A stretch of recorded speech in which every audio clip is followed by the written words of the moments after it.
திமுக ஆட்சிக்கு count down இன்று முதல் தொடங்கிவிட்டது. இன்னும் 100 நாட்கள் தான் இந்த ஆட்சி. அதற்கு பிறகு தமிழக மக்களால் ஒட்டுமொத்தமாக தூக்கி எறியப்பட்டு பல்லாயிரம் அடி குழி தோண்டி இந்த ஆட்சியும் இந்த திமுக கட்சியையும் புதைக்கி இருக்கிறார்கள்.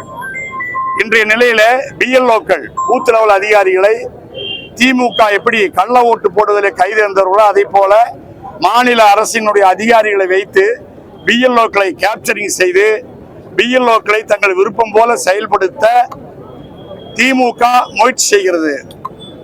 ஒரு பக்கம் எஸ்ஐஆர் ஆகாது என்று சொல்லுகிற திமுக, மறுபக்கம் அந்தந்த பகுதியில் உயர்மட்ட அதிகாரிகளை வைத்து பிஎல்ஓக்களை தங்கள் வசப்படுத்தி மீண்டும் ஒரு கள்ள வாக்காளர் பட்டியலை தயார் செய்து திருட்டோட்டு போடுவதில் கைதேர்ந்த திமுக அதற்கு தயாராகிறது. நிச்சயமாக அதிமுக கூட்டணி, பாரதிய ஜனதா கட்சி மற்றும் எங்களுடைய கூட்டணி கட்சிகள் அதற்கு அனுமதிக்க மாட்டோம்.